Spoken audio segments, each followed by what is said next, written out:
Mi nombre es Javier Méndez, tengo 65 años y vivo en Guadalajara. Si estoy aquí contando esto es porque quiero que sepan lo que puede hacer la ambición desmedida cuando se mezcla con la familia. Mi yerno, Eduardo Fuentes, vendió mi casa por 1,5 millones de pesos y solo me dejó 10,000 como renta. Lo hizo a mis espaldas, aprovechando un poder que le di cuando me enfermé hace 2 años. Pero no saben cómo terminó todo esto. Pero antes de continuar con mi historia, por favor haz clic en el botón de me gusta y comenta desde dónde estás viendo. Tu ayuda es muy importante. Esa mañana me levanté temprano, como siempre. Desde que enviudé hace 5 años, mantengo mis rutinas. Un café, pan dulce y sentarme en el porche de mi casa a leer el periódico. Mi casa, una propiedad en Providencia, que compré con el esfuerzo de toda mi vida. 3 recámaras, jardín amplio y recuerdos de mi Elena en cada rincón. El teléfono sonó interrumpiendo mi lectura. Era Carmela, mi hija. Papá, Eduardo y yo pasaremos en la tarde. Tenemos una sorpresa para ti. ¿Sorpresa? No me gustan las sorpresas, Carmelita, ya lo sabes. Esta te va a encantar, papá. Te lo prometo. Colgué y sentí algo extraño. Eduardo, mi yerno, no era hombre de sorpresas agradables. Empresario de autolavados, siempre con prisa, siempre pensando en dinero. Nunca me cayó bien, pero Carmela lo quiere, y tienen a mi nieto Mateo. Así que aprendí a tolerarlo. A las 4 de la tarde escuché el motor del Audi de Eduardo. Bajaron los 3 del auto.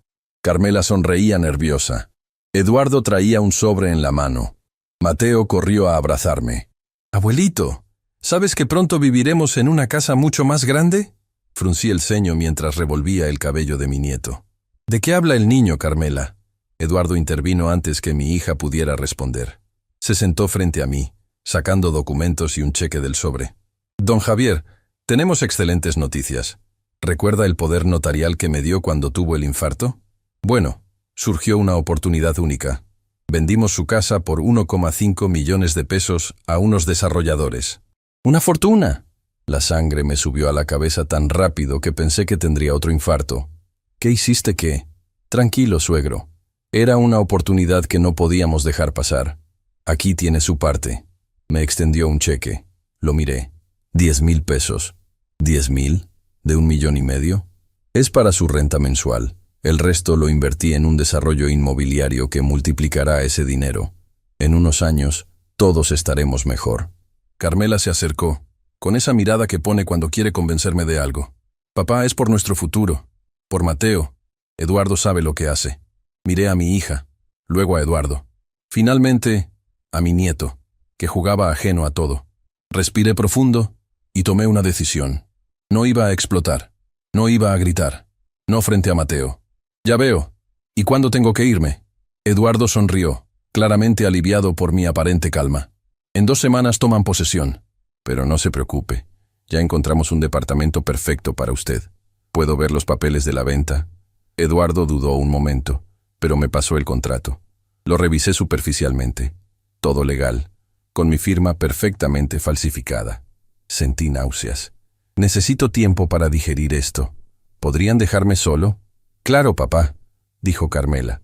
«Volveremos mañana para ayudarte a buscar departamento». Se fueron como vinieron, en un torbellino. Eduardo satisfecho, Carmela nerviosa, Mateo confundido. Me quedé solo en mi porche, en mi casa vendida sin mi consentimiento. No dormí esa noche. Di vueltas en la cama pensando qué hacer. Podía denunciarlos, armar un escándalo, pero eso destruiría a mi familia, traumaría a Mateo. No, necesitaba ser más inteligente. Al amanecer tomé el teléfono y llamé a un viejo amigo, el licenciado Vázquez. «Jorge, necesito verte hoy mismo. Es urgente». 2 horas después estaba en su despacho, explicándole todo. «Tu yerno cometió fraude, Javier. Podemos denunciarlo y acabará en la cárcel». «No quiero eso, Jorge. Es el padre de mi nieto. Entonces, quiero recuperar lo que es mío sin destruir a mi familia. Y necesito tu ayuda». Jorge se reclinó en su silla, pensativo.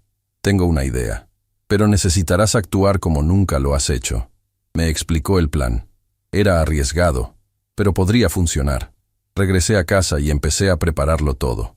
Al día siguiente, cuando Carmela y Eduardo llegaron, los recibí con una sonrisa. He estado pensando, tienen razón. Es una buena inversión. Eduardo no ocultó su sorpresa. Esperaba gritos, amenazas, no esta aceptación. Me alegra que lo entienda, don Javier. Solo tengo una condición, dije. Quiero estar involucrado en el negocio. Aprender. Al fin y al cabo, es mi dinero el que estás invirtiendo. Eduardo palideció ligeramente. Bueno, es un negocio complicado, suegro. Muchos detalles técnicos.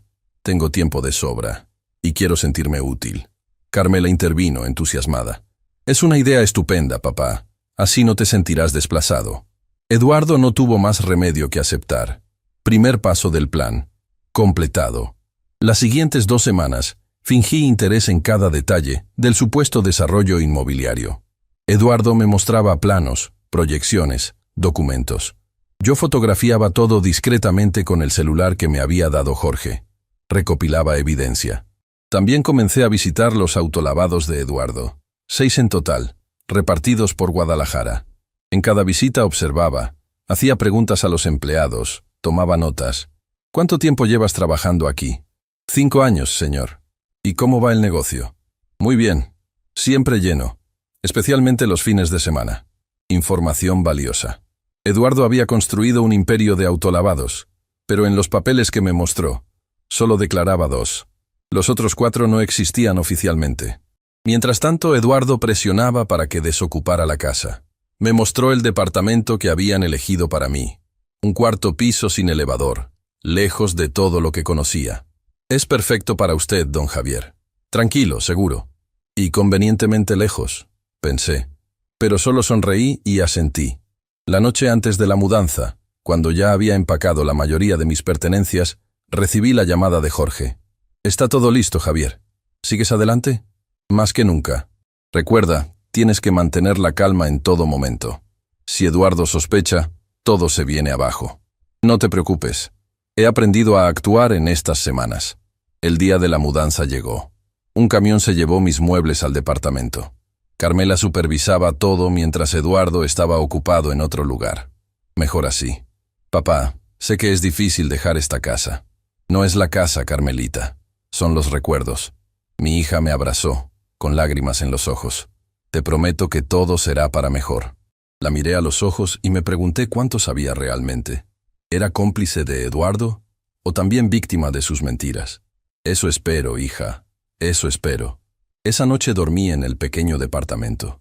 Las paredes parecían cerrarse sobre mí. Los ruidos de los vecinos me mantuvieron despierto. Pero cada minuto de incomodidad alimentaba mi resolución. Al día siguiente, me presenté en la oficina principal de Eduardo, en su autolavado más grande. Su secretaria se sorprendió al verme. Don Javier, no sabía que vendría. Es una sorpresa para mi yerno. ¿Está en su oficina? Sí, pero tiene una reunión importante. Perfecto. Son los que quiero conocer. Antes de que pudiera detenerme, entré en la oficina. Eduardo estaba con 3 hombres trajeados. Por sus caras, supe que no eran simples inversionistas. Suegro, ¿qué hace aquí? Vengo a conocer el negocio, como acordamos. Los 3 hombres me miraron con curiosidad. ¿Es su suegro, Fuentes?, preguntó uno. Sí, sí. Don Javier, estos son socios. Mucho gusto, dije estrechando sus manos. Javier Méndez, nuevo inversionista del negocio. Eduardo casi se atraganta con su café. Suegro, estamos en medio de algo importante. No se preocupen por mí. Sigan, sigan. Me senté en un rincón. Los hombres intercambiaron miradas incómodas, pero continuaron la reunión. Hablaban de flujos de dinero, de expansión, de nuevas sucursales. Información valiosísima que grabé disimuladamente con mi celular. Cuando se fueron, Eduardo cerró la puerta de golpe. ¿Se puede saber qué está haciendo? Aprendiendo el negocio, como dijiste. ¿No era ese el trato? No puede presentarse así, sin avisar. ¿Por qué no? Soy inversionista, ¿no? 1,5 millones menos 10.000 son 1.490.000 pesos de inversión. Eduardo se pasó la mano por el pelo, nervioso. Las cosas no funcionan así, don Javier. Hay procedimientos, protocolos. Enséñamelos entonces. No le dejé alternativa. Durante los siguientes días, me convertí en su sombra. Donde iba Eduardo, iba yo. Observando, preguntando, documentando. Vi cómo manejaba dos contabilidades diferentes, cómo pagaba en efectivo a ciertos proveedores, cómo tenía empleados sin registrar. Una tarde, mientras revisaba unos documentos en su oficina aprovechando su ausencia, encontré lo que buscaba. Una carpeta con el verdadero contrato de venta de mi casa. No por 1,5 millones, sino por 1,8 millones. 300,000 pesos más que Eduardo había ocultado incluso a Carmela. Fotografié todo y envié las imágenes a Jorge. Esa misma noche recibí su llamada. «Tenemos suficiente, Javier. ¿Listo para la siguiente fase?» «Más que listo. Mañana presentaremos los documentos para el fideicomiso. Después, confrontaremos a tu yerno. ¿Y Carmela?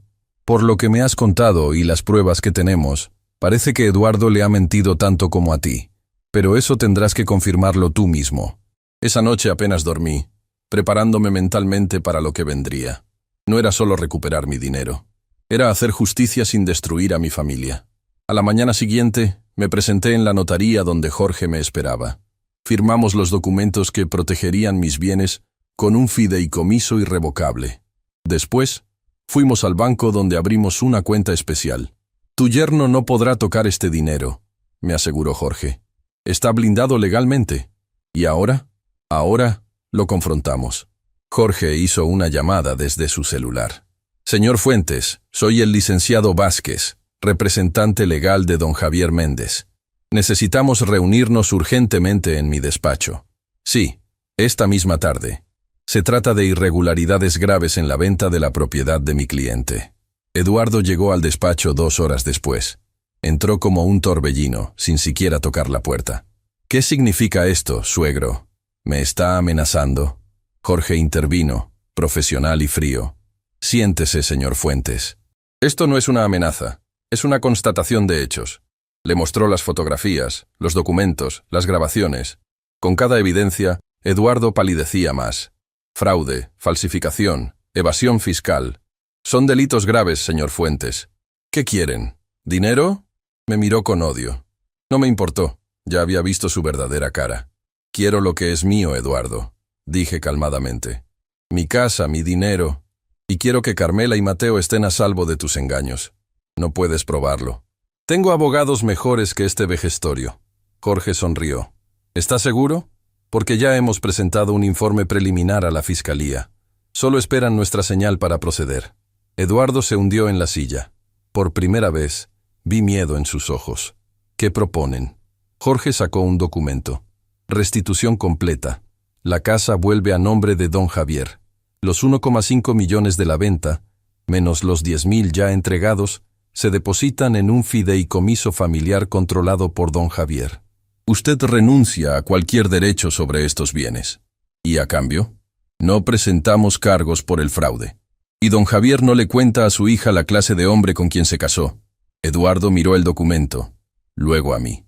Finalmente, con mano temblorosa, firmó. «Esto no ha terminado, suegro. Para tu bien, espero que sí, Eduardo, porque lo siguiente será la cárcel». Salió dando un portazo. Jorge me miró. «¿Crees que cumplirá?» «No le queda alternativa, pero no ha aprendido la lección». «No todavía. ¿Qué piensas hacer?» «Enseñarle humildad y descubrir si mi hija estaba involucrada». Salí del despacho con una mezcla de satisfacción y tristeza. Había recuperado lo material, pero la confianza en mi familia estaba rota. ¿Podría repararla? Eso lo descubriría pronto, cuando enfrentara a Carmela con la verdad.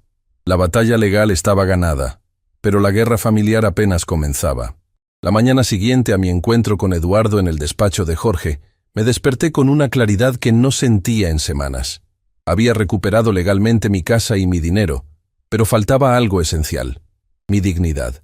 Y para eso, Eduardo necesitaba una lección más profunda que una simple derrota legal. Me vestí con calma, eligiendo ropa cómoda pero presentable. Un pantalón de vestir, camisa celeste, zapatos bien lustrados.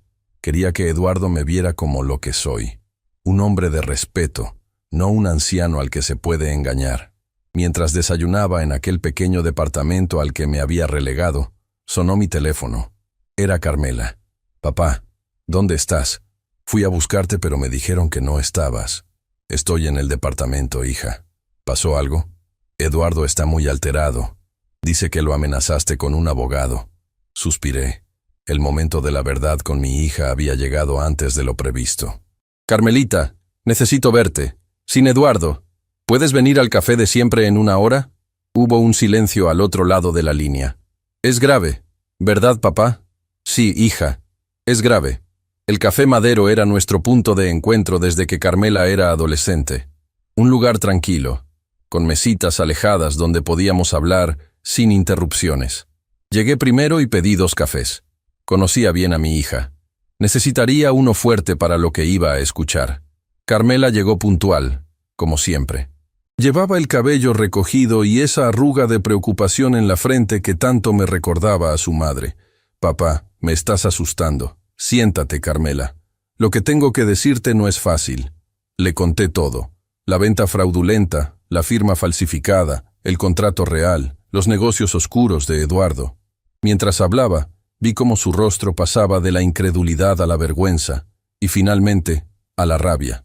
No puedo creerlo, dijo finalmente con voz quebrada. ¿Estás seguro de todo esto? Saqué mi teléfono y le mostré las fotos de los documentos, las grabaciones, pruebas irrefutables. ¿Sabías algo de esto, Carmelita? Sus ojos se llenaron de lágrimas. Papá, te juro que no. Eduardo me dijo que habías aceptado vender la casa para invertir en un desarrollo inmobiliario, que era por el bien de todos, especialmente de Mateo. ¿Y los 10,000 pesos de renta? ¿Eso también te pareció justo? Bajó la mirada, avergonzada. Me dijo que te había dado mucho más, que tenías una cuenta aparte. Le tomé las manos. Estaban frías y temblorosas. Te creo, hija, pero necesito saber si estás conmigo en esto. ¿En qué? Eduardo necesita aprender una lección. Y no solo por mí, sino por ti y por Mateo. Un hombre que es capaz de robar a su suegro, es capaz de cualquier cosa. Carmela asintió lentamente. ¿Qué piensas hacer? Primero, recuperar mi casa. Los papeles ya están en orden, pero quiero que Eduardo entienda que no puede pisotear a los demás. Está obsesionado con aparentar, papá, con ser más de lo que es. Esa es su debilidad, y es exactamente donde vamos a presionar. Le expliqué mi plan.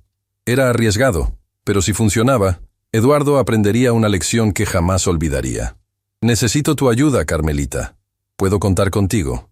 Mi hija me miró a los ojos. Vi en ella a la niña decidida que solía ser antes de que Eduardo entrara en su vida. Cuenta conmigo, papá. Esa misma tarde, mientras Eduardo estaba en su oficina, Carmela y yo fuimos a la casa. Mi casa.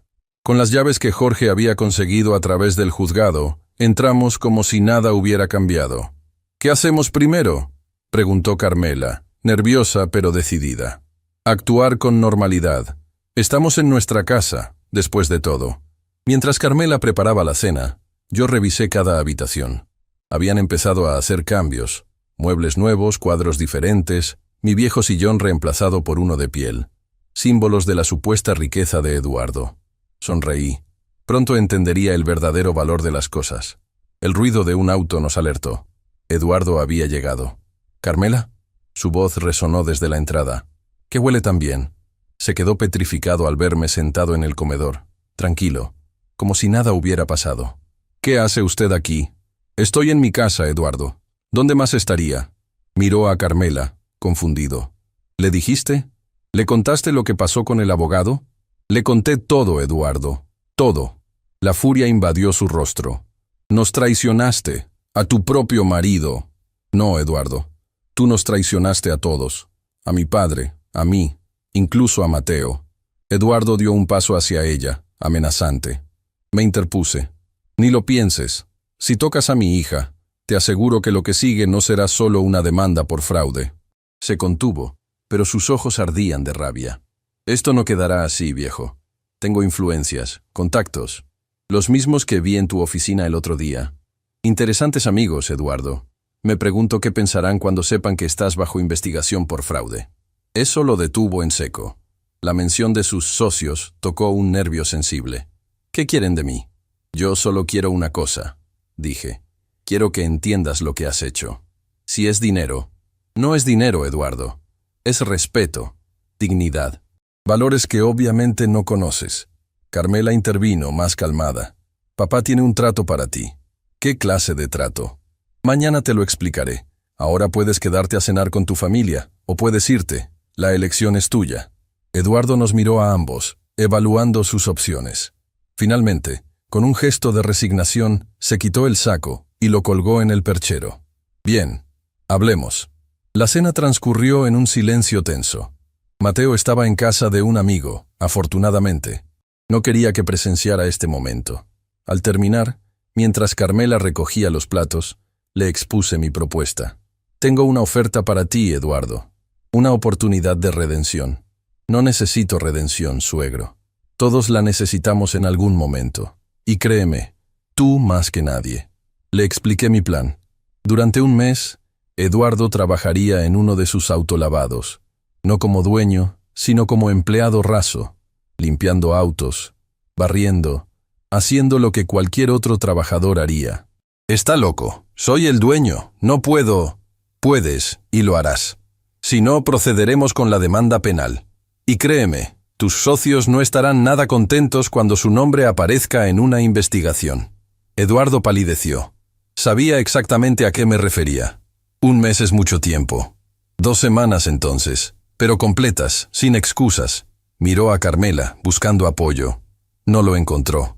Esto es una locura. No, Eduardo. Locura fue lo que hiciste. Esto es justicia. Después de 1 hora de discusión, finalmente aceptó. No tenía alternativa. La amenaza de la demanda penal, sumada al riesgo de perder a Carmela y Mateo, fue suficiente para doblegarlo. Empiezas mañana, dije, extendiendo mi mano para sellar el trato. Dudó un momento, pero finalmente la estrechó. Una cosa más, agregué. El autolavado será el que yo elija. ¿Cuál? El naranjo. Su rostro se descompuso. El naranjo era su autolavado más antiguo, ubicado en una zona popular de la ciudad. Nada que ver con sus nuevos establecimientos en áreas exclusivas. ¿Por qué ese? Porque ahí empezaste. Es bueno recordar nuestros orígenes. Esa noche, después de que Eduardo se marchara, Carmela y yo nos quedamos solos en la sala. ¿Crees que funcionará, papá? No lo sé. Pero al menos le dará algo en qué pensar. Tengo miedo. Eduardo puede ser muy vengativo. Por eso tenemos el fideicomiso, hija. Y por eso necesito que estés alerta. Cualquier cosa sospechosa, me avisas inmediatamente. Nos abrazamos, como no lo hacíamos desde que ella era pequeña. Sentí sus lágrimas en mi hombro. Lo siento tanto, papá. No es tu culpa, Carmelita. A veces el amor nos ciega. A la mañana siguiente, me levanté temprano. Tenía una cita importante en el Naranjo. Carlos, el gerente, me esperaba en la oficina. Era un hombre de mi edad, trabajador, honesto. Uno de los pocos en quien Eduardo confiaba, aunque nunca le pagó lo que merecía. Don Javier, ¿estás seguro de esto? El patrón no es hombre de humildades. Precisamente por eso, Carlos. Necesita aprender. Le expliqué lo que esperaba. Eduardo trabajaría como cualquier empleado, sin privilegios, sin excepciones. Va a ser difícil, don Javier. Para él, sin duda. Para ti solo te pido firmeza. A las 9 en punto, un taxi se detuvo frente al autolavado. Eduardo bajó, visiblemente incómodo. Vestía casual, pero aún así desentonaba con el entorno. Buenos días, Eduardo. Lo saludé desde la entrada. Bienvenido a tu primer día. Me miró con rencor, pero no dijo nada. Carlos se acercó con un uniforme en la mano, un overol azul con el logo de El Naranjo. Su uniforme, patrón. Digo, Eduardo, ¿es necesario esto? Todos los empleados lo usan, respondí. Tú no serás la excepción. A regañadientes, tomó el overol y se dirigió a los vestuarios. Cuando salió, parecía otra persona. Ya no el empresario arrogante, sino un trabajador más. ¿Satisfecho? Apenas empezamos, Eduardo. Apenas empezamos. Carlos lo asignó al equipo de lavado manual. Su primera tarea, limpiar el interior de una camioneta familiar llena de restos de comida y juguetes. Empiece por aspirar todo. Después limpie las superficies, le indicó Carlos, tratándolo como a cualquier novato. Eduardo miró el vehículo con disgusto, pero se puso a trabajar. Sus movimientos eran torpes. Nunca había hecho algo así. Los otros trabajadores lo observaban con curiosidad. Algunos lo reconocieron como el dueño, pero Carlos les había explicado la situación. Una apuesta perdida, les dijo. Era más sencillo que la verdad. Me quedé observando desde lejos. No quería humillarlo innecesariamente, solo que entendiera, que sintiera lo que es trabajar de verdad. Sudar la gota gorda por un salario modesto. A mediodía, Eduardo estaba exhausto. Su camisa bajo el overol estaba empapada de sudor. Se sentó en una banca durante su descanso, bebiendo agua como si hubiera cruzado un desierto. Me acerqué y me senté a su lado. «¿Cómo va el día?» «Es peor de lo que pensaba», admitió, demasiado cansado para mantener su hostilidad. «¿Sabes cuánto ganan estos hombres al día?», negó con la cabeza. 300 pesos, algunos 400 con propinas. Menos de lo que cuesta una botella de vino en tus cenas de negocios. ¿Qué quiere demostrarme con esto? Que el valor de las cosas no es solo monetario, Eduardo. Estos hombres que trabajan para ti, que generan tu riqueza, merecen respeto, como yo. No es lo mismo. ¿No? ¿Por qué? ¿Porque soy viejo? ¿Porque ya no genero dinero? El respeto no se gana por lo que tienes, sino por lo que eres. Guardó silencio. Por primera vez, vi una chispa de reflexión en sus ojos. Sigue trabajando. Nos vemos mañana. Los siguientes días siguieron el mismo patrón. Cada mañana, Eduardo se presentaba, cumplía con su jornada, y se iba exhausto por la tarde. Gradualmente, algo comenzó a cambiar. Sus movimientos se volvieron más eficientes.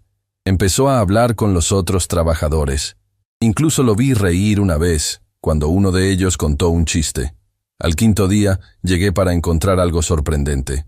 Eduardo estaba enseñando a un novato cómo limpiar correctamente los rines de un auto. «Tienes que usar esta herramienta para los espacios pequeños», le explicaba. «Y siempre de adentro hacia afuera». Me quedé observando, asombrado. Eduardo notó mi presencia y se enderezó, como avergonzado de haber sido descubierto haciendo algo bueno. «El muchacho no sabía», se justificó. «Me parece bien que le enseñes». Ese día, durante el descanso, me senté nuevamente con él. «¿Cómo van las lecciones de humildad?». Esperaba una respuesta sarcástica, pero me sorprendió. Nunca pensé en lo que hacían aquí, en lo difícil que es. Siempre fue solo un negocio para mí, números en una hoja de cálculo. La vida es más que números, Eduardo. Lo sé, pero es fácil olvidarlo cuando todo gira alrededor del dinero. ¿Por eso me robaste? ¿Por dinero? Su mirada se ensombreció. No fue solo por dinero, fue por estatus. Quería más, siempre más. Demostrar que podía. ¿A quién? A todos. A mi padre que nunca creyó en mí. A los que me miraban por encima del hombro en la universidad porque venía de familia humilde. Por primera vez, vi algo de vulnerabilidad en él. Una grieta en su armadura de arrogancia. Todos venimos de algún lugar, Eduardo.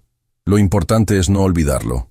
Al final de la primera semana, Eduardo ya no era el mismo. Su arrogancia había disminuido. Trabajaba sin quejas, incluso con cierta satisfacción. Un día, lo vi repartir su almuerzo con un compañero que había olvidado el suyo. Un pequeño gesto, pero significativo. «Carmela dice que has cambiado», le comenté durante uno de nuestros descansos compartidos. «Tal vez. O tal vez solo estoy entendiendo ciertas cosas». ¿Cómo qué? Como que el dinero no lo es todo. Que hay cosas que no se pueden comprar. Por ejemplo, respeto, dignidad, la mirada de orgullo de mi hijo. Asentí. Estaba aprendiendo la lección. El último día de su sentencia, me presenté con Carmela. Queríamos ver cómo terminaba esta experiencia. Eduardo estaba lavando un auto, concentrado en su trabajo cuando nos vio. No se detuvo. Terminó su tarea meticulosamente antes de acercarse. «¿Vinieron a ver mi graduación?», preguntó con una sonrisa cansada pero sincera. «Algo así», respondió Carmela observándolo con nuevos ojos. «Te ves diferente». «Me siento diferente». Carlos se acercó con un sobre. «Su pago de la quincena, Eduardo». Eduardo tomó el sobre, lo abrió. Dentro, un cheque por 4,200 pesos. 2 semanas de trabajo duro.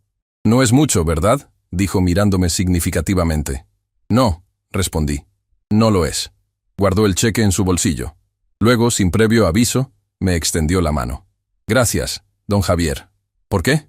«Por la lección. Era necesaria». Nos quedamos en silencio, los tres, asimilando el momento. Finalmente, Carmela rompió el silencio. «¿Y ahora qué?». «Ahora», dije, «tenemos una conversación pendiente sobre el futuro». sobre la casa, el dinero y la familia. Eduardo asintió, serio pero ya no hostil. Estoy listo para escuchar. Mientras salíamos del autolavado, noté que Eduardo se despedía de cada uno de sus compañeros con un apretón de manos. No como patrón, sino como igual. Algo había cambiado en él. ¿Sería suficiente? ¿Habría aprendido realmente la lección? Eso estaba por verse, pero al menos habíamos dado un primer paso. Un paso hacia la redención, hacia la reconstrucción de nuestra familia rota por la ambición. Lo que no sabía entonces era que la verdadera prueba apenas comenzaba, y que involucraría a la persona más inocente de todas, mi nieto Mateo. Después de la experiencia de Eduardo en el autolavado, las cosas parecían encaminarse hacia una reconciliación familiar. Al menos eso creía yo, ingenuamente. Nos reunimos en mi casa, ahora legalmente mía otra vez, para hablar sobre el futuro. Eduardo, Carmela, mi nieto Mateo y yo. Una reunión familiar que intentaba reconstruir los puentes quemados. «¿Entonces, ya no nos vamos a mudar a una casa más grande?», preguntó Mateo, confundido por los cambios en los planes familiares. «No, hijo», respondió Carmela, acariciándole el cabello. «Vamos a quedarnos en nuestro departamento. Y el abuelo se queda en su casa». «¿Y por qué papá ya no usa trajes elegantes cuando va a trabajar?». Eduardo y yo intercambiamos miradas. Era una pregunta inocente, pero cargada de significado. «Porque estoy aprendiendo cosas nuevas en el trabajo», explicó Eduardo con una humildad que jamás le había visto antes. «A veces hay que ensuciarse las manos para entender cómo funcionan las cosas». Mateo asintió, aunque era evidente que no comprendía del todo. A sus 8 años, el mundo de los adultos seguía siendo un misterio. «Lo importante, Mateo», intervine, «es que todos estamos bien y que seguiremos siendo una familia. Eso no cambiará». Mientras Carmela llevaba a Mateo a jugar al jardín, Eduardo y yo nos quedamos solos en la sala. Era el momento de hablar con claridad. «¿Qué sigue ahora, don Javier? ¿Seguiremos con esta tregua incómoda o hay algo más que deba hacer para remediar lo que hice?». Lo miré detenidamente. Las 2 semanas en el autolavado habían dejado marcas visibles. Su piel estaba más bronceada. Sus manos mostraban callosidades incipientes. Pero el cambio más profundo estaba en sus ojos. Había perdido esa arrogancia característica. «El dinero», dije finalmente. «Los 1,5 millones de la venta. O mejor dicho, los 1,8 millones reales». Eduardo bajó la mirada, avergonzado por el engaño adicional que había descubierto. «El fideicomiso ya está establecido», continuó. «El dinero está a salvo, pero quiero saber qué planes tenías realmente. ¿Dónde está ese supuesto desarrollo inmobiliario?». «No existe», admitió Eduardo tras un largo silencio. Era una mentira. El dinero estaba destinado a saldar unas deudas y a expandir el negocio de los autolavados». «¿Deudas? ¿Qué clase de deudas?». Eduardo se pasó la mano por el rostro, visiblemente incómodo. «Inversiones que salieron mal. Y préstamos». «¿De los hombres que vi en tu oficina?». Asintió lentamente. «Son prestamistas. No exactamente del tipo legal. Avancé demasiado rápido. Quise expandirme antes de tener capital propio. Tomé decisiones arriesgadas. Y pensaste que mi casa sería la solución. Fue un error terrible, lo sé. Pero estaba desesperado. Esos hombres no son pacientes con los pagos atrasados. Esta revelación cambió mi perspectiva. Eduardo no solo había actuado por ambición, sino por miedo. No justificaba su traición, pero al menos la explicaba en parte. «¿Cuánto les debes?». 800.000 pesos, con intereses que crecen cada semana. Una suma considerable. Incluso para un negocio próspero como el suyo, era un lastre peligroso. «¿Y Carmela lo sabe?». «No todo. Sabe que tengo préstamos, pero no de quién ni el monto real». Me levanté y caminé hacia la ventana. Podía ver a Carmela y Mateo jugando en el jardín, ajenos a esta conversación. Mi familia, la única que tenía. «Te ayudaré a saldar esa deuda», dije finalmente. Eduardo me miró con incredulidad. «¿Después de lo que hice? ¿Por qué?». «No lo hago por ti. Lo hago por Carmela y por Mateo. No quiero que vivan bajo la sombra de esos prestamistas». «No sé qué decir». «No digas nada. Solo asegúrate de que valga la pena. Que esta oportunidad no se desperdicie». Acordamos que utilizaríamos parte del dinero del fideicomiso para liquidar las deudas de Eduardo. El resto quedaría resguardado para el futuro de Mateo y como respaldo para cualquier eventualidad. Los días siguientes transcurrieron con una tranquilidad tensa pero esperanzadora. Eduardo volvió a sus autolavados, pero con una actitud diferente. Ya no como el jefe despótico, sino como alguien que entendía el valor del trabajo de sus empleados. Les aumentó el sueldo, mejoró sus condiciones laborales. Pequeños gestos que mostraban un cambio real. Carmela y yo recuperamos gradualmente nuestra relación padre-hija. Las heridas seguían ahí, pero estábamos trabajando en sanarlas. Y Mateo, mi adorado nieto, pasaba más tiempo conmigo. Le enseñaba a jugar ajedrez, le contaba historias de mi juventud, momentos preciosos que la avaricia de Eduardo casi me arrebata. Todo parecía encaminarse hacia la normalidad cuando un incidente perturbador lo cambió todo. Era un sábado por la tarde. Mateo estaba conmigo, pasando el fin de semana en mi casa, mientras Carmela y Eduardo resolvían asuntos pendientes con el banco. Estábamos jugando en el jardín cuando sonó el timbre. «Yo abro, abuelito», dijo Mateo, corriendo hacia la puerta antes de que pudiera detenerlo. Desde el jardín escuché voces desconocidas, voces de hombres. Me levanté de inmediato y caminé rápidamente hacia la entrada. Lo que vi me heló la sangre. 2 hombres corpulentos estaban en el umbral. Uno de ellos tenía su mano en el hombro de Mateo, aparentemente en un gesto amistoso, pero había algo amenazante en su postura. «¿Puedo ayudarles?», pregunté, acercándome y colocándome protectoramente junto a Mateo. «Buscamos a Eduardo Fuentes», dijo el más alto. «Nos dijeron que podríamos encontrarlo aquí». «No está. Soy el suegro, Javier Méndez». «¿Quiénes son ustedes?». Se miraron entre sí antes de responder. «Socios de negocios». «¿Sabe cuándo volverá?». «No con exactitud. Pueden dejarme un recado». El hombre sonrió sin humor.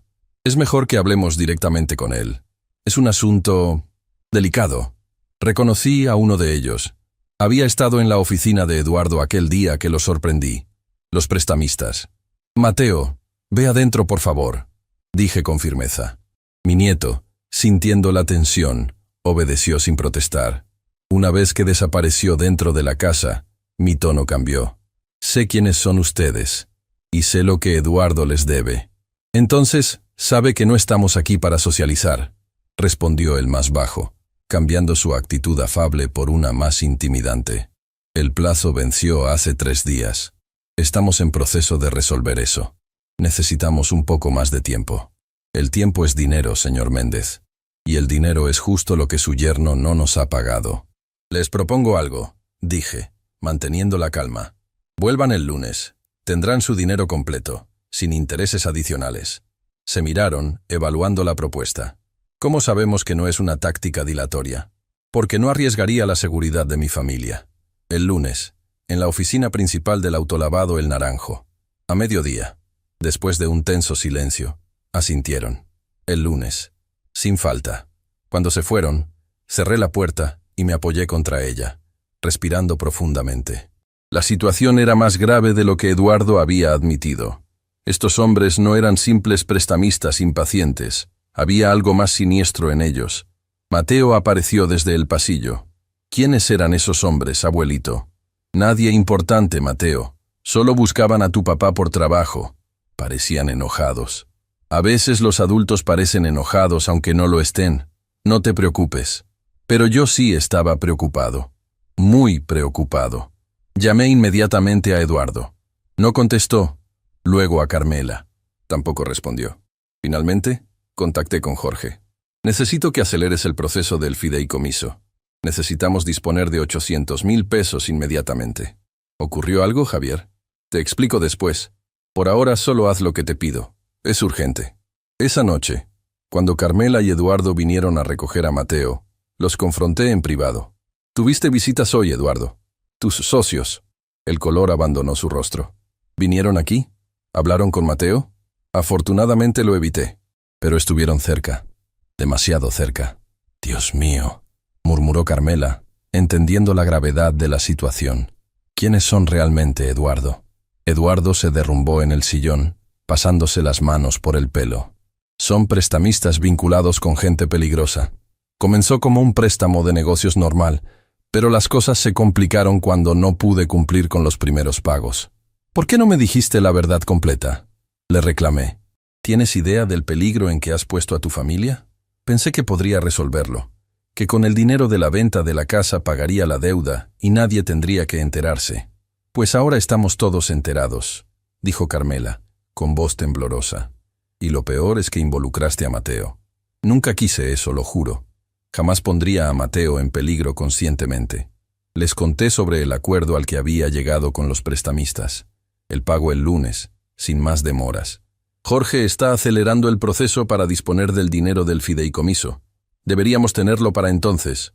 Gracias, don Javier, dijo Eduardo con genuina gratitud. No merezco su ayuda. No, no la mereces, pero somos familia, para bien o para mal. Esa noche, después de que se fueron, me quedé pensando en la situación. Algo no cuadraba. La reacción de Eduardo había sido de genuino terror. Estos prestamistas eran más peligrosos de lo que había admitido. El domingo por la mañana, mientras desayunaba solo en mi cocina, sonó el teléfono. Era Mateo. «Abuelito, necesito hablar contigo», dijo en voz baja, casi susurrando. «¿Qué pasa, Mateo? ¿Estás bien?» «Sí, pero escuché a papá hablar por teléfono. Con esos hombres que fueron a tu casa». Mi corazón se aceleró. «¿Qué escuchaste exactamente?» «Papá dijo que conseguiría el dinero mañana, pero ellos querían más, mucho más, y mencionaron algo sobre unos papeles importantes y un plan». «¿Qué plan, Mateo?» «No lo sé».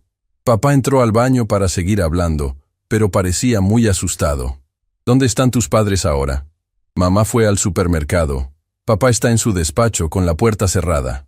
«Escucha, Mateo. Quiero que hagas algo por mí. Actúa normal.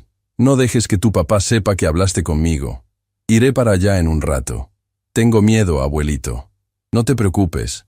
Todo estará bien. Te lo prometo». Colgué y llamé inmediatamente a Jorge para ponerlo al tanto. «Esto ya no es solo un asunto de dinero, Jorge. Hay algo más grande detrás. ¿Qué piensas hacer?» «Seguir con el plan del pago, pero necesito que investigues más a fondo a estos prestamistas. Y quiero que contactes a un viejo amigo mío en la fiscalía, Ramiro Guzmán. Explícale la situación. ¿Crees que Eduardo está metido en algo ilegal más allá de los préstamos?» «No lo sé con certeza. Pero la reacción de esos hombres, lo que escuchó Mateo, hay algo que no nos está diciendo». Después de hablar con Jorge, me dirigí al departamento de Carmela y Eduardo. Necesitaba ver con mis propios ojos qué estaba pasando. Cuando llegué, Carmela acababa de regresar del supermercado. Se sorprendió al verme. «Papá, no te esperábamos hoy. Necesitaba hablar con Eduardo. ¿Está en casa?» «En su despacho. Ha estado ahí toda la mañana con la puerta cerrada». Me dirigí directamente hacia el despacho. Toqué la puerta con firmeza. «Eduardo, soy yo, Javier. Tenemos que hablar». Hubo un prolongado silencio, seguido de ruidos apresurados, como si estuviera ocultando algo. «Un momento, suegro». Cuando finalmente abrió, estaba pálido y sudoroso. Detrás de él, pude ver su escritorio desordenado, con papeles esparcidos. «¿Qué ocurre?», preguntó, bloqueando parcialmente la entrada. «Eso mismo quiero saber yo. ¿Qué está pasando realmente con esos prestamistas, Eduardo?» «Ya le expliqué. Les debo dinero, nada más». Mateo te escuchó hablar por teléfono. Mencionaron papeles importantes y un plan. ¿Qué plan es ese? La sorpresa y el miedo cruzaron su rostro. Mateo no debería estar escuchando conversaciones ajenas. No evadas la pregunta. ¿En qué lío estás realmente metido? Eduardo miró hacia el pasillo, asegurándose de que estábamos solos. Luego me hizo entrar al despacho y cerró la puerta. «No es solo dinero», admitió finalmente. «Es mucho peor. Explícate. Estos hombres no son simples prestamistas. Son parte de una organización que se dedica al lavado de dinero, y me involucraron en sus operaciones». Sentí que el suelo se movía bajo mis pies. «¿Lavado de dinero? ¿En tus autolavados?» «Solo en 2 de ellos, los más nuevos. Fue la condición para el préstamo inicial. Yo proporcionaba la fachada legal, ellos el capital. Al principio parecía un buen negocio, pero cuando quise salirme, comenzaron las amenazas. ¿Y el dinero de mi casa? Iba a ser mi boleto de salida. Pagaría la deuda y cerraría esos 2 autolavados. ¿Por qué no acudiste a las autoridades? Tienen contactos en todas partes. Y amenazaron a Carmela y Mateo directamente. Me dejé caer en una silla, asimilando la magnitud del problema. Ya no era solo un asunto familiar. Era un delito federal. ¿Qué papeles mencionaron por teléfono? Eduardo dudó antes de responder. Documentos que prueban sus operaciones. Los he estado recopilando como seguro. Si me pasaba algo, le llegarían a un periodista. ¿Y el plan? Quieren que les entregue esos documentos junto con el dinero. Después quieren que me haga cargo de una operación más grande. Una que involucra propiedades inmobiliarias para lavar cantidades mayores. Todo encajaba. El interés por mi casa, la prisa, la desesperación. ¿Dónde están esos documentos ahora? En una caja de seguridad en el banco. La llave está aquí, dijo, señalando un cajón de su escritorio. Esto cambia todo, Eduardo. Ya no podemos simplemente pagar y esperar que desaparezcan. No tenemos alternativa. Son demasiado peligrosos. Siempre hay alternativas. Y no permitiré que mi familia siga en riesgo por tus malas decisiones. En ese momento, la puerta del despacho se abrió. Era Carmela, con Mateo a su lado. «¿Qué está pasando aquí?», preguntó. Los escuché discutir. Eduardo y yo nos miramos. Era hora de la verdad. «Tu marido tiene algo importante que contarte», dije señalando a Eduardo. Y así, en ese pequeño despacho, Eduardo confesó todo. Las lágrimas de Carmela, el miedo en los ojos de Mateo, la vergüenza en el rostro de Eduardo. Una familia al borde del abismo por la ambición y las mentiras. Pero mientras los observaba, tomé una decisión. No dejaría que esto destruyera lo que quedaba de nuestra familia. Encontraríamos una salida. Juntos. Esto es lo que vamos a hacer, dije finalmente. Mañana seguiremos con el plan de pago, pero con algunas modificaciones. Les expliqué mi idea. Era arriesgada, pero podría funcionar. Eduardo escuchó atentamente, asintiendo ocasionalmente. «Es nuestra mejor opción», concluyó. «¿Y después?», preguntó Carmela, con voz temblorosa. «Después, reconstruiremos todo, desde cero si es necesario». Esa noche, mientras regresaba a mi casa, reflexioné sobre cómo habíamos llegado a esta situación. Un simple engaño inmobiliario se había convertido en una amenaza potencialmente mortal. Todo por la ambición desmedida de Eduardo, por su deseo de aparentar, de ser más de lo que era. Pero también pensé en la redención, en cómo, a pesar de sus errores terribles, Eduardo estaba dispuesto a hacer lo correcto finalmente. Por Carmela, por Mateo, quizás incluso por mí. Mañana sería el día decisivo, el día en que enfrentaríamos a los demonios de Eduardo y, con suerte, los venceríamos. Lo que no sabía entonces era que el plan que habíamos trazado cuidadosamente tendría consecuencias que ninguno de nosotros podía prever, y que el verdadero héroe de esta historia sería la persona que menos esperábamos. La mañana del lunes amaneció con un cielo despejado que contrastaba con la tormenta que se avecinaba en nuestras vidas. Me levanté temprano, revisé cada detalle del plan que habíamos trazado la noche anterior y me preparé mental y físicamente para lo que estaba por venir. Jorge llegó a mi casa a las 9 en punto, con un maletín negro en la mano. «Está todo aquí», dijo, colocando el maletín sobre la mesa. 800.000 pesos, en efectivo, como solicitaste. ¿Y lo otro? También. Ramiro lo confirmó. Estarán en posición a las 11:30, media hora antes de la reunión. Invisibles pero presentes. Asentí, agradecido por la eficiencia de mi viejo amigo. ¿Estás seguro de esto, Javier?, preguntó Jorge, con evidente preocupación. Es arriesgado. Estos hombres no juegan. Lo sé, pero es la única manera de acabar con esto de una vez por todas.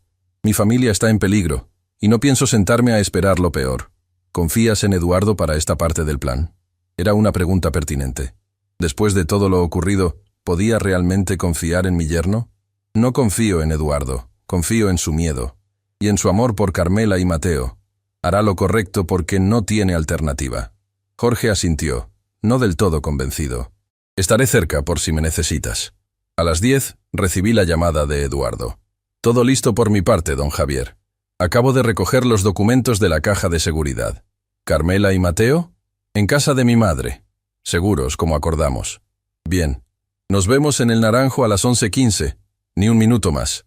El autolavado El Naranjo estaba cerrado ese día, oficialmente por mantenimiento.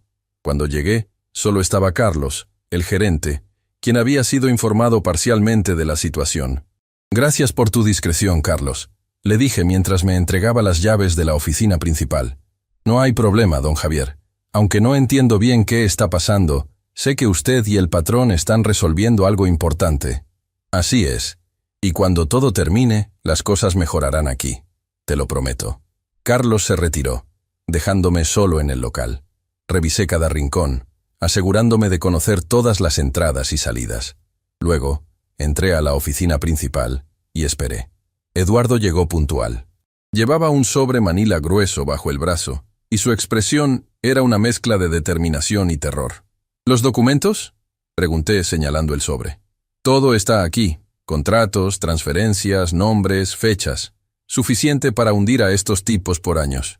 ¿Y estás seguro de que vendrán solo los dos que conocemos? Raúl y Vicente sí. Son los enlaces directos. Los jefes nunca dan la cara. Me acerqué a la ventana y observé el exterior.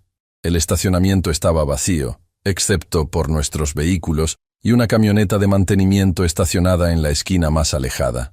Dentro de ella, sabía, estaban los hombres de Ramiro, listos para intervenir cuando fuera necesario. Repasemos el plan una última vez, dije, volviéndome hacia Eduardo. Les entregaré el dinero y los documentos. Ellos verificarán que todo esté en orden, y luego me darán instrucciones para la siguiente operación. En ese momento, usted aparecerá y les ofreceré un trato mejor, completé. Una inversión legítima en los autolavados, más mi casa como garantía adicional, algo que no podrán rechazar. ¿Cree que funcionará? Son hombres desconfiados. La avaricia siempre funciona, Eduardo. Les ofreceré lo que realmente quieren. Una vía de lavado más segura, con un viejo respetable como yo al frente. Eduardo asintió, no del todo convencido. ¿Y si sospechan? ¿Si se dan cuenta de la trampa? Para eso están nuestros amigos afuera. Pero no llegaremos a eso. Confía en mí. A las 11:55, un automóvil negro entró lentamente al estacionamiento del autolavado. Se detuvo frente a la entrada principal, y dos hombres descendieron. Los reconocí inmediatamente, los mismos que habían visitado mi casa. Ahí están, murmuró Eduardo tensándose visiblemente. Raúl es el alto, Vicente el otro. Ve, recuerda, tranquilo y seguro, como si tuvieras el control. Eduardo respiró profundamente y salió de la oficina. Desde mi posición podía ver y escuchar todo a través de las persianas entreabiertas. Eduardo, saludó Raúl, con una sonrisa que no alcanzaba sus ojos. Puntual, me gusta. Tengo lo que pidieron, respondió Eduardo, manteniendo la compostura. El dinero y los documentos. Entremos, ordenó Vicente. No es bueno hablar de negocios al aire libre. Los tres entraron al área principal del autolavado. Eduardo los guió hacia una mesa que habíamos preparado específicamente para la reunión, lejos de las ventanas pero a plena vista desde mi posición. Aquí está, dijo Eduardo, colocando el maletín y el sobre la mesa. 800,000 pesos completos, y todos los documentos que podrían comprometernos. Raúl abrió el maletín y verificó el contenido, contando rápidamente los fajos de billetes. Vicente, mientras tanto, examinaba los papeles del sobre. Parece que está todo en orden, dijo Raúl finalmente. Pero aún queda un asunto pendiente. ¿Cuál?, preguntó Eduardo manteniendo la calma. La siguiente fase. Necesitamos expandir la operación. Tu suegro tiene otras propiedades, ¿no? Y contactos en el sector inmobiliario. Mi suegro no tiene más propiedades, respondió Eduardo. Y ya no quiero involucrarlo más en esto. Vicente rió sardónicamente. No es cuestión de lo que tú quieras, Eduardo. Es cuestión de lo que necesitamos. Y necesitamos expandir. Era mi momento. Abrí la puerta de la oficina y caminé tranquilamente hacia ellos. Los dos hombres se sobresaltaron, claramente sorprendidos por mi aparición. «Caballeros», saludé, con fingida cordialidad. «Creo que están hablando de mí». «¿Quién diablos?», comenzó Raúl, pero se detuvo al reconocerme. «El suegro, Javier Méndez, para servirles». Vicente miró furiosamente a Eduardo. «¿Qué significa esto, Fuentes? ¿Es una trampa?» No, intervine antes de que Eduardo pudiera responder. No es una trampa, es una proposición de negocios, una mejor que la que tienen actualmente. ¿De qué habla, viejo? Hablo de eficiencia, señores. Mi yerno es un buen empresario, pero carece de visión estratégica. Yo, en cambio, tengo décadas de experiencia en los negocios. Raúl y Vicente intercambiaron miradas, intrigados, pero cautelosos. Mi casa, continué, está en una zona privilegiada. valorada en mucho más que esos 1,5 millones por los que Eduardo la vendió. Y tengo contactos en bienes raíces, construcción, bancos, todo lo que necesitan para expandir sus operaciones. ¿Y por qué querría involucrarse en esto?, preguntó Raúl. ¿A su edad? Precisamente por mi edad. ¿Quién sospecharía de un viejo como yo? Además, quiero asegurar el futuro de mi familia. Eduardo cometió errores, pero sigue siendo el padre de mi nieto. Podía ver la codicia creciendo en sus ojos. La idea de tener a un hombre respetable, un anciano por encima de toda sospecha, como parte de su operación, era demasiado tentadora. Interesante, murmuró Vicente. ¿Y qué propone exactamente? Propongo una sociedad. Yo pongo mi casa, mis contactos, mi reputación. Ustedes ponen el capital. Expandimos los autolavados a zonas exclusivas de la ciudad, donde el flujo de efectivo es mayor y los controles menores. Mientras hablaba, movía sutilmente mi posición, guiándolos hacia el centro del local, lejos de las salidas. Eduardo, entendiendo la señal, hizo lo mismo desde el lado opuesto. Suena bien, admitió Raúl, pero hay un problema. ¿Cuál? No confiamos en ustedes, especialmente después de que Eduardo recopiló esos documentos como seguro. Una precaución comprensible, respondí. Yo habría hecho lo mismo. Pero ahora tienen los documentos de vuelta y 8,000 pesos en efectivo. Más una propuesta que multiplicará sus ganancias. ¿Qué más necesitan para confiar? Vicente sacó repentinamente una pistola del interior de su chaqueta. Necesitamos garantías más permanentes. El ambiente se tensó inmediatamente. Eduardo dio un paso atrás, aterrado. Yo, sin embargo, mantuve la calma. La violencia no es buena para los negocios, señor Vicente. A veces es necesaria para asegurar la lealtad. En ese momento, una voz infantil resonó desde la entrada del autolavado. ¡Abuelito! ¡Papá! Todos nos giramos conmocionados. Era Mateo, parado en la puerta, con una mochila escolar al hombro. ¡Mateo!, gritó Eduardo, horrorizado. ¿Qué haces aquí? Deberías estar con tu abuela. Me escapé, respondió el niño, avanzando inocentemente. Quería ver dónde trabajabas ahora, papá. Vicente escondió rápidamente el arma, pero su expresión era ahora más peligrosa que nunca. Qué tierno, dijo, con una sonrisa que me heló la sangre. Una reunión familiar. Ah, Mateo, dije manteniendo la voz firme pero tranquila. Ve a la oficina, por favor. Los adultos estamos hablando de negocios. Pero acabo de llegar, protestó acercándose más. ¿Quiénes son estos señores, abuelito? Somos amigos de tu papá, respondió Raúl, con una amabilidad falsa que me revolvió el estómago. Y ahora también amigos de tu abuelo. Mateo los miró con curiosidad infantil. Luego, para mi sorpresa, sacó su teléfono celular. ¿Puedo tomarles una foto? Es para mi proyecto de la escuela. Un día en el trabajo de papá. Antes de que pudieran responder, Mateo levantó el teléfono y tomó varias fotografías rápidamente. «Mateo, basta», ordenó Eduardo, pero el niño ya había guardado el teléfono en su bolsillo. «Lo siento, papá. Es que la maestra dijo que necesitábamos fotos de todo». La presencia inesperada de Mateo había cambiado completamente la dinámica. Vicente y Raúl ahora parecían nerviosos, intercambiando miradas de preocupación. «Creo que deberíamos continuar esta conversación en otro momento», dijo Raúl finalmente. «Cuando estemos más privados». «Como gusten», respondí. «Pero mi oferta tiene fecha de caducidad. Hoy mismo debo decidir si vendo mi casa a otros interesados o espero por nuestra sociedad». Vicente miró a Mateo, luego a mí, y finalmente a Eduardo. «Nos veremos esta noche, en el lugar habitual, sin niños». Se dirigieron hacia la salida, claramente incómodos con la presencia de un testigo tan joven. Pero justo cuando iban a salir, las puertas se abrieron de golpe y 6 hombres armados entraron, identificándose como agentes federales. «Fiscalía General, nadie se mueva». Todo ocurrió con una rapidez vertiginosa. Vicente intentó sacar su arma nuevamente, pero fue reducido inmediatamente. Raúl, más inteligente, levantó las manos sin resistencia. En cuestión de segundos, ambos estaban esposados en el suelo. «Mateo», grité, corriendo hacia mi nieto y abrazándolo protectoramente. «¿Estás bien?» «Sí, abuelito», respondió, sorprendentemente tranquilo. «¿Hice bien? ¿Cómo lo planeamos?» «Lo hiciste perfectamente», dije, besando su frente. Eduardo se unió a nosotros, abrazando a su hijo con lágrimas en los ojos. Gracias a Dios estás bien. Pero ¿cómo llegaste aquí? Se suponía que esperarías la señal.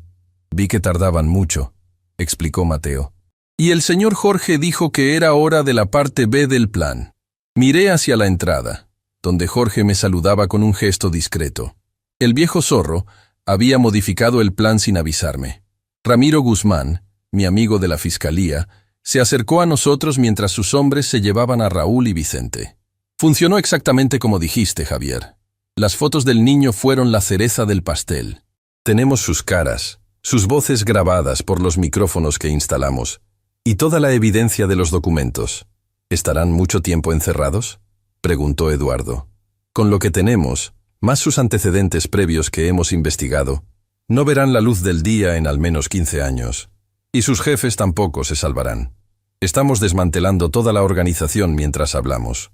La operación había sido un éxito rotundo, pero no de la manera que habíamos planeado originalmente. La intervención inesperada de Mateo había acelerado todo, y probablemente nos había salvado de una situación potencialmente mortal. Necesitaremos sus declaraciones oficiales, continuó Ramiro. Pero eso puede esperar hasta mañana. Vayan a casa, descansen. Han pasado por mucho. Cuando los agentes se retiraron, llevándose a los detenidos y la evidencia, nos quedamos solos en el autolavado. Eduardo, Mateo y yo. Una familia rota que había encontrado una forma de unirse nuevamente frente a la adversidad. Lo siento, don Javier, dijo Eduardo, con una sinceridad que nunca antes le había visto.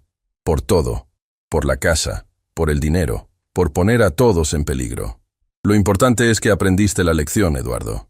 Y no me refiero solo al tiempo en el autolavado. Me refiero a entender lo que realmente importa en la vida. Lo entendí. Créame que lo entendí. Mateo, ajeno a la profundidad de la conversación, jugaba con una manguera cercana, imitando el trabajo de lavado que había visto hacer a su padre días atrás. ¿Y ahora qué?, preguntó Eduardo. ¿Qué pasa con los autolavados? ¿Con la casa? Los autolavados seguirán funcionando, legalmente, sin trucos ni operaciones oscuras, y mi casa seguirá siendo mi casa. ¿Y nosotros? Carmela, Mateo y yo. Eso depende de ti, Eduardo, de las decisiones que tomes de ahora en adelante.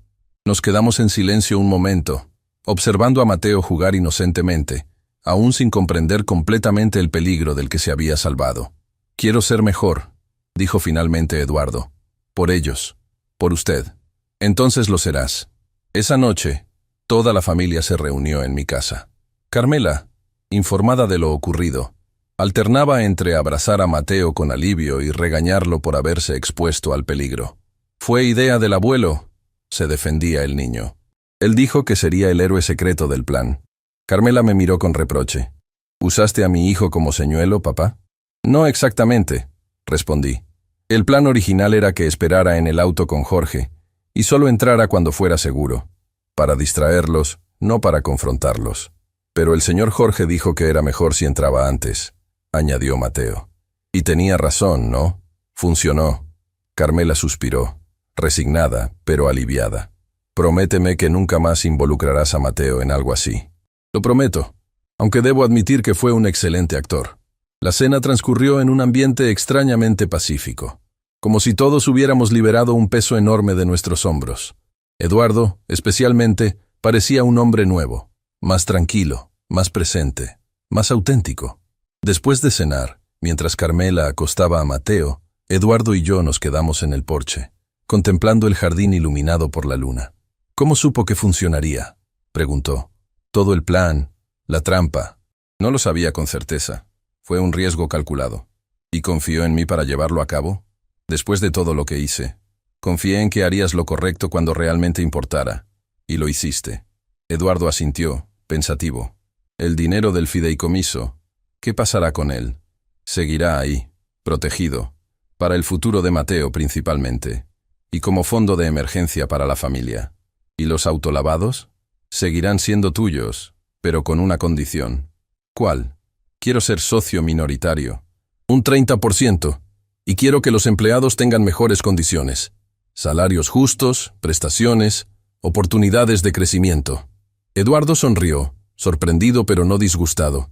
Suena como un buen plan de negocios, don Javier. No es solo un plan de negocios, es un plan familiar.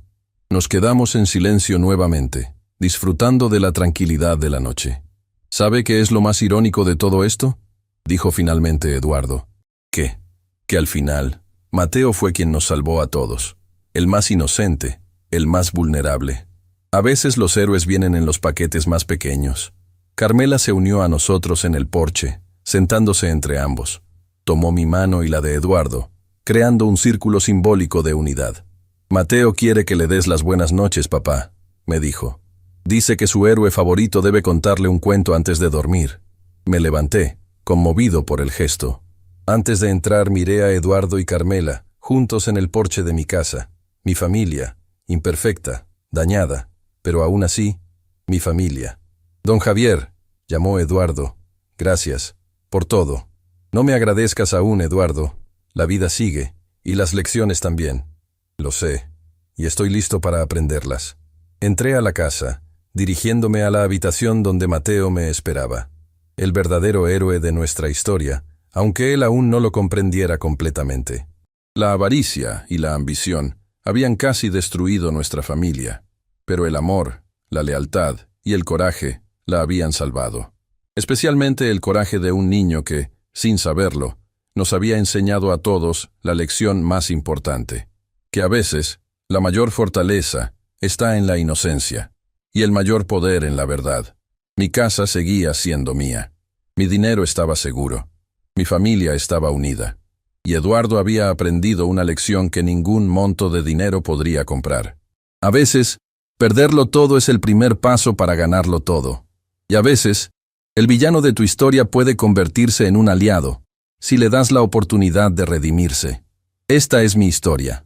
La historia de cómo mi yerno vendió mi casa por 1,5 millones de pesos, me dejó solo 10,000 de renta, y cómo al final, todos aprendimos el verdadero valor de las cosas. Si te gustó mi historia, dale like y suscríbete para escuchar más experiencias como esta. Cuéntame en los comentarios qué hubieras hecho tú en mi lugar. ¿Habrías perdonado a Eduardo?